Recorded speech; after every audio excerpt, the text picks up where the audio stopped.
দেখলেন তো ছবিটা, বাংলায় ফের রক্তাক্ত শৈশব, আর সেখানে ভাঙড়ে এত বড় একটা ঘটনা ঘটে গেল। আর যেখানে আমরা দেখতে পাচ্ছি বাংলা জুড়ে প্রত্যেক জায়গায় মারা কাঁদছে। ভোট এলেই তৃণমূলের মেকি সংখ্যালঘু প্রেম সামনে আসে। তাহলে এই যে 3 শিশুর এই মারাত্মক অবস্থা, তাদেরকে দেখতে, তাদের খোঁজ খবর নিতে কি তৃণমূল নেতারা এবার ভাঙড়ে যাবেন?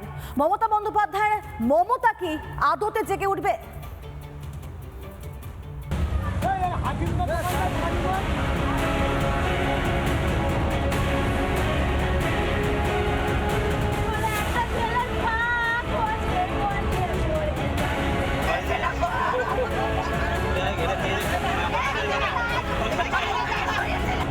ভাঙড়, মুর্শিদাবাদ কিংবা শুধুমাত্র কালীগঞ্জ নয়, এ বাংলায় তামান্নার মতো নজির ছড়িয়ে ছিটিয়ে কখনো বল ভেবে খেলতে গিয়ে মৃত্যু,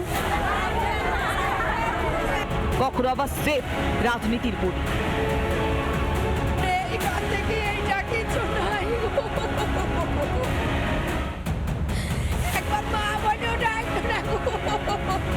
এর আগে উপনির্বাচনে তৃণমূলের বোমার বলি হয়েছিল ছোট্ট তামান্না।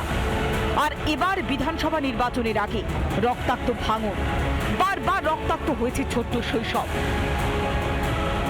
শ্রী ভান্ডারের রাজত্বে শিশুদের নিরাপত্তাটুকু দিতে পারে না মমতা বন্দ্যোপাধ্যায়।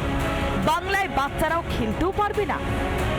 যখনই রাজ্যে বা কোনো একটি এলাকায় কর্মসংস্থান থাকে না, তখনই সেখানে অবৈধ কারবার কাজ কারবার হয় এবং বাড়তে, সেটাই হচ্ছে।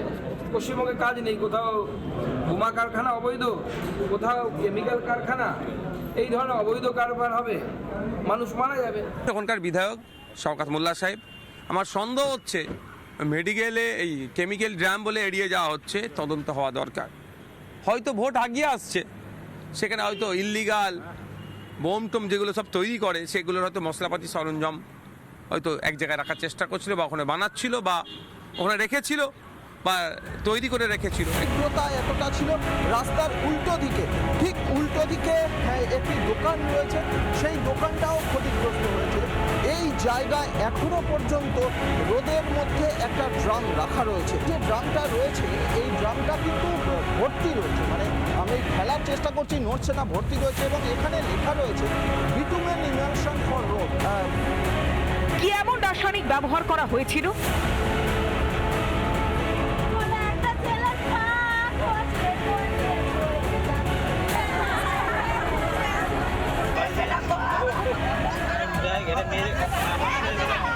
বাংলায় সুরক্ষিত নয় মেয়েরা, নিরাপদ নয় সনাতনীরা, বোমায় প্রাণ যায় সংখ্যালঘুদের।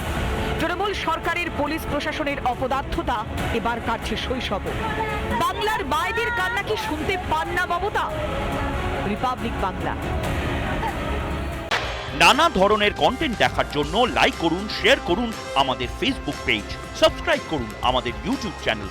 পাশাপাশি অন্যান্য ব্রেকিং নিউজের জন্য অবশ্যই চোখ রাখুন রিপাবলিক বাংলায়।